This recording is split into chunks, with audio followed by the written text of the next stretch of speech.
It started with a flop. They released it to test audiences, and people hated it. They had a bomb on their hands.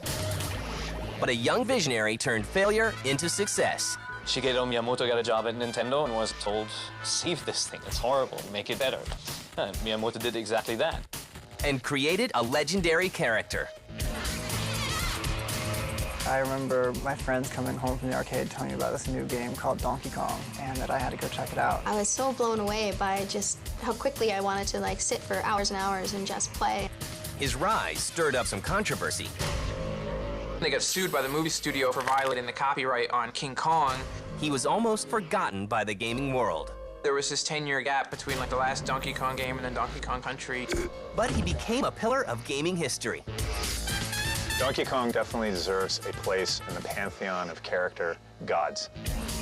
This is the tale of the one and only Donkey Kong.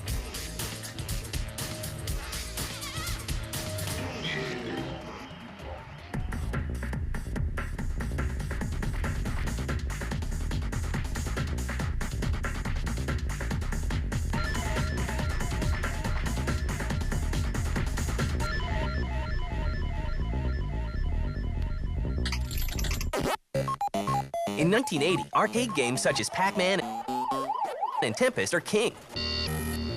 And everyone is gaming. They popped up everywhere. 7-Elevens would carry them. By the time we get to the middle 80s, grocery stores are carrying them. The funny one, of course, is that at least one funeral home had a couple of arcade machines in its basement. It was an incredible phenomenon at that time.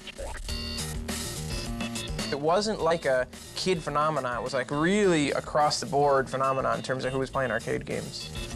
That same year, a Japanese trading card company called Nintendo decides to get in on the action. Nintendo wanted a piece of that pie. And so they developed a game called Radar Scope, an arcade game. But the game turns into an explosive disaster. They released it to test audiences, and people hated it. Radar Scope was just not good. They had a bomb on their hands. This failure creates a new opportunity for a young artist. This man named Miyamoto called in a favor with Yamauchi, the boss at Nintendo at that time, and said, don't you want to give my son a job? He's an artist. He can design cool little characters and work on new arcade games. And his name is Shigeru Miyamoto. There were actually about 3 or 4 designers before me, but I was the first person to enter Nintendo as an industrial designer. Shigeru Miyamoto got a job at Nintendo and was immediately put to use on Radar Scope and told, save this thing, it's horrible, make it better. And Miyamoto did exactly that. He saved it by saying, it's so bad, we can't even use it, toss it out. We're going to use the same technology to create something new. From the ashes of Nintendo's first failure comes an entirely new game. The idea came up to take a really popular cartoon character and make a game for it. The Japanese thought it was a good idea to take Popeye, who can punch people and always has to save Olive Oil, the damsel in distress. We began development on that game originally with the idea of using Popeye in it. And it seemed like a really good idea for a video game, but it wasn't meant to be. When Nintendo can't secure rights to use Popeye because of legal issues, Miyamoto creates a game in which players must rescue a girl from an oversized ape. He calls the game Donkey Kong. Here comes this game with this anti-hero pursuing a giant monkey, well, technically ape, climbing up a skyscraper, and it had this horrible title, Donkey Kong. The opening cinematic, for the time, has Donkey Kong grabbing the girl and starting to climb the ladder, and then he knocks the girders down and creates the environment which you were about to play in. So it set the stage, told you the story, however simple it might have been, was that this King Kong ape has stolen this attractive female and you're the hero who's coming to her rescue. It's set the stage for many video games to come.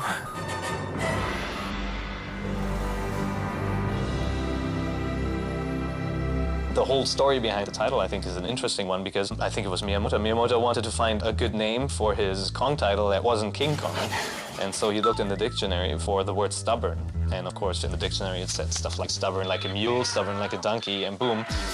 For some odd reason, he latched onto the whole donkey thing and called it Donkey Kong. Miyamoto's new game is ready to ship, but will it face the same fate as Radar Scope? The US distributors weren't so happy with the title, with the look of the game. They thought it was too childish, you know?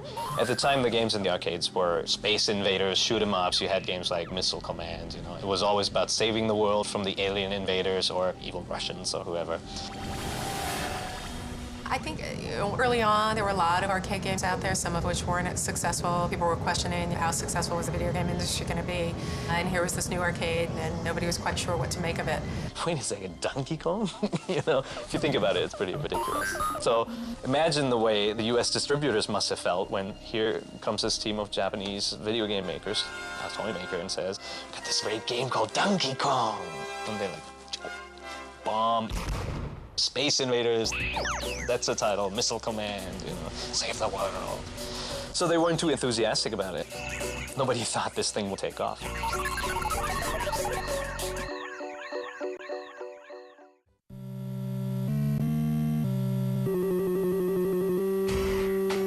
It's June of 1981, and Nintendo's new game slowly makes its way to arcades in the US. It doesn't take long for the new game to turn heads. I remember my friends coming home from the arcade telling me about this new game called Donkey Kong, and that I had to go check it out. So, you know, the next weekend I was down at the arcade. The first time I saw Donkey Kong was in the arcade. I think it was a tabletop the first time I saw it, and I was so blown away by just how quickly I wanted to like sit for hours and hours and just play. Get over the barrels and get to the top, and I must have played that game for 30 hours. It was a brand new gaming experience, you know, being able to climb ladders, being able to jump, how the control you had over the sky. It was totally something new, and I was hooked instantly. Donkey Kong becomes an instant sensation. More than 65,000 Donkey Kong arcade units are shipped to the US in its first year. Once the arcade game got out there and we started to see the reaction of gamers, we knew we had a hit on our hands. You know, Donkey Kong, just like, whether it was because it was an early game, you know, one of the first games that I saw, or whether it was just because there was some, you know, magic in there, or, you know, it was Miyamoto's first game, right? It just nailed it.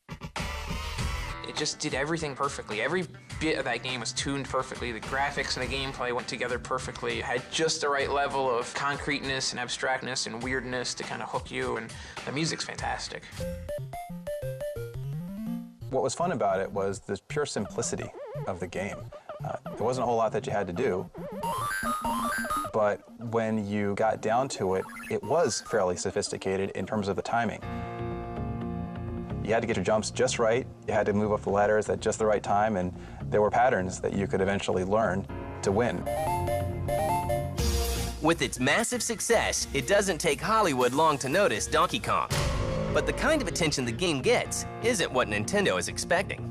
You had Donkey Kong, and, you know, loosely it was based on the King Kong story, of course. Big ape takes the blonde girl, climbs up a skyscraper, and somebody has to rescue her. Of course, Nintendo said, no, this is not based on King Kong at all, because Universal owned the license, or at least it was perceived that they owned the license at the time. They got sued by the movie studio for violating the copyright on King Kong. Sure enough, after the creation of Donkey Kong, Universal actually sued Nintendo and said, you're infringing on our rights of this old movie property. But the courts ruled that Nintendo had not infringed on Universal's rights with Donkey Kong. Not only that, Universal is ordered to pay the Japanese game company $1.6 million to cover lawyer fees and punitive damages. Ironically, at the same time, a number of Donkey Kong knockoffs begin to appear. Donkey Kong was so successful that within no time you had all these clones that popped up. You know, I think the most infamous one is Crazy Kong, which not only shares the Kong title, but it's the exact same game, you know? Instead of climbing up and going rah, rah, rah, or jumping around, he just growls. You know, there's subtle differences. If you didn't know, you'd probably not notice it. But imitation is the biggest form of flattery. And the moment these video game companies saw this huge success, Donkey Kong, they wanted to duplicate it.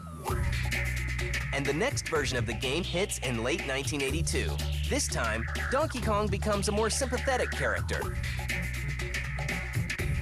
Donkey Kong Jr. was kind of cool because you saw the story from another angle. You know, instead of having the bad monkey steal the girl, you had the roles reversed. You had Mario kind of in a more negative role. It brought back the same familiar characters, and it was cool to see them in a different context. It was interesting to see how well sequels can really tap into your psyche if you have fallen in love with a particular game. As soon as you see those characters again, you've got to play the game. And for Donkey Kong Jr., that really was cool. What was interesting about Donkey Kong Jr. as well is that it introduced the new characters. And that was one of the first times that I'd seen that in games. Donkey Kong has gone from being a small-time chimp to the king of the arcades. But how much longer will Nintendo's unique franchise be able to continue its reign?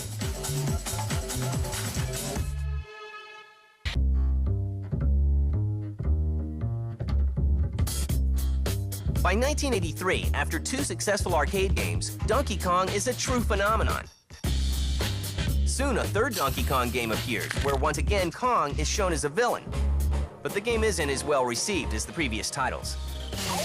I did play Donkey Kong 3 in the bug house, and you had to spray bug spray up Donkey Kong's ass. It was sort of a fringe Donkey Kong game. I don't know if it was from the very beginning destined to be a Donkey Kong game, or if it started out as something else you're trying to push to the top of the bug house, and they just put Donkey Kong in there to make it attractive. The once mighty Kong begins to fall.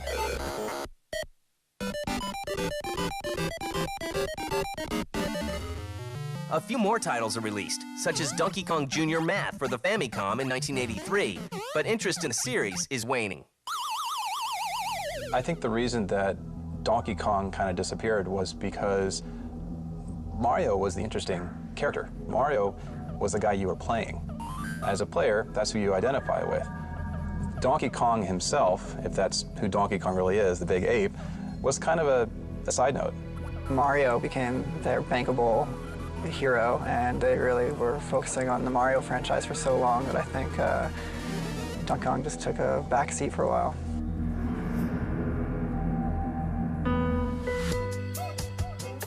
But in 1994, 13 years after it first debuted, the Donkey Kong series makes a comeback, thanks to a development house in the UK called Rare.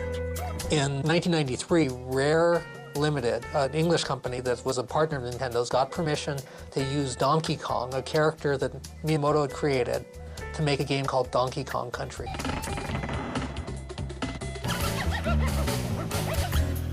Which had this very 3D rendered look to it. It was the first game on the Super NES to have that look. It looked great. I think it was the first time that any of us had seen 3D rendered characters used as sprites in a game. It really stood out from the rest of the games being produced for that generation just because it was so slick graphically. Donkey Kong Country is a really good use of the Super Nintendo's abilities as a gaming machine to take some pre-rendered graphics and make the environment look pseudo 3D. The animations were great, the characters looked like they possessed depth, the gameplay was addictive. It was a platformer in the true sense of the word. It established firmly the minecart level as something that all future platformers had to have. You know, I don't know why there was this 10-year gap between like the last Donkey Kong game and then Donkey Kong Country. You know, it's almost like Donkey Kong's like the Chewbacca of the Nintendo world, you know? Like Star Wars, everybody gets a medal but Chewbacca, and it's like in the Nintendo world, like Donkey Kong's always kind of been pushed to the side in favor of Mario and Luigi and stuff, and it's a bummer. Well, Donkey Kong Country was a huge success. Donkey Kong Country sells more than 8 million copies, setting a record for the best-selling 16-bit game of all time. And once again, Donkey Kong is the good guy. But despite the title's commercial success, some people are critical. It's the epitome of bad game design. You're asked to collect all these different things that really don't do anything for the player. 5,000 bananas, yay, what does it get me? Nothing. It's just to keep you occupied, make you walk through the same levels again.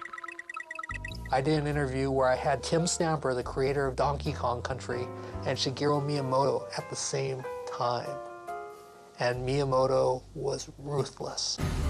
Miyamoto said things like, Donkey Kong Country proves that Americans will buy a game with mediocre gameplay as long as the graphics are excellent. It was boring, yet the game garnered reviews in the 9s everywhere and people bought it. It's baffling.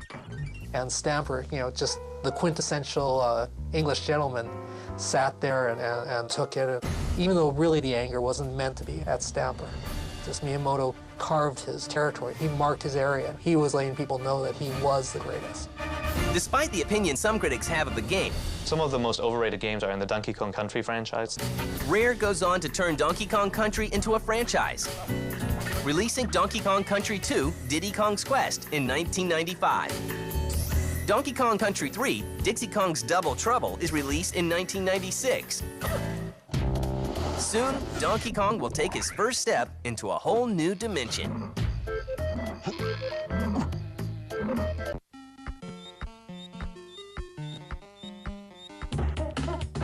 In 1996, Donkey Kong and his extended family are in the middle of a revival, thanks to games like Donkey Kong Country for the Super Nintendo.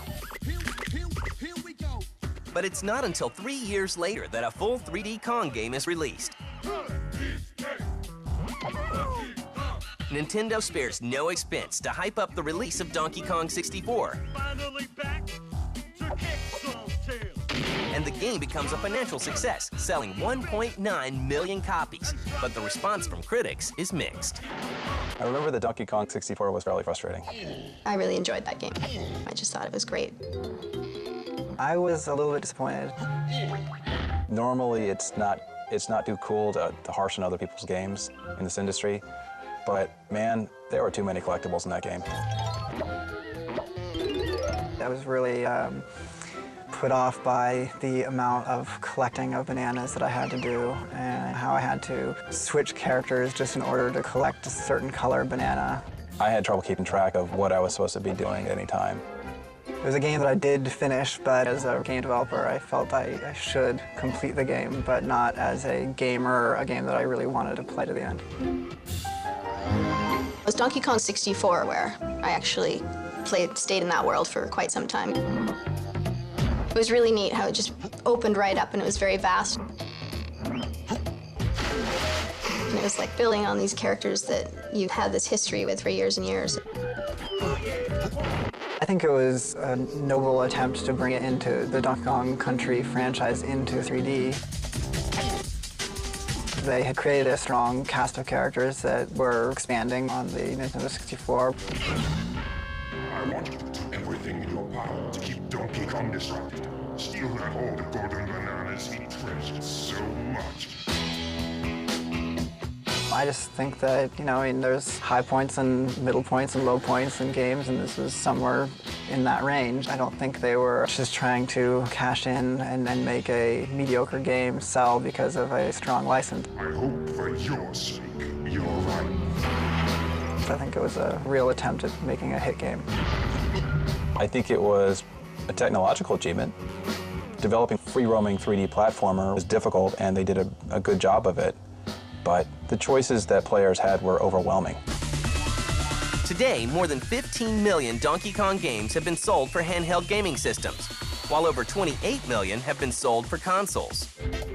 It's a character that has everything that's needed to be huge. He's very identifiable. He has a personality. He's silent, but he still has that strong personality. He's funny.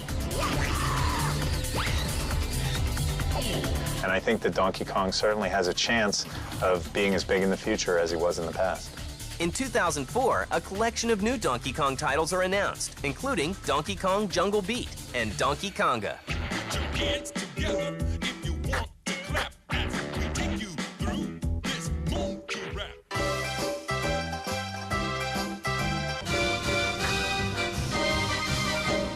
While Donkey Kong has had his share of failures and success, there is no denying his place in gaming history. All games these days are really standing on the shoulders of giants. Games like Donkey Kong. We take our lessons from all of those games that were kind of hammered home when we were kids. You see the same types of gameplay appearing over and over again in today's best games. Donkey Kong definitely deserves a place in the pantheon of character gods. Donkey Kong is one of my favorites. A lot of people remember him fondly and still hope that he comes out with yet another game and he relaunches himself into preeminence. And I don't really think there's any fundamental reason why he can't. Well, Donkey Kong, they play up that he's the strongest of the group, likes to have a good time. They put the necktie on him to show that he's got a little bit of personality to him. Very lovable character. The thing about Donkey Kong that makes him a great character is he's got like the zen of Kong, right? He's this kind of complicated character. Is he a friend? Is he an enemy? And you know, they've done some things with him over time, but I don't think they've ever really like completely explored the character to like really know what makes Donkey Kong tick. To me, Donkey Kong holds a very precious place for me because that was really the first time where I was recognized for my work in game design. I mean, up to that point, video games had been designed mostly by technical people, and it was really the first time that a designer had actually created a game and been recognized for that work.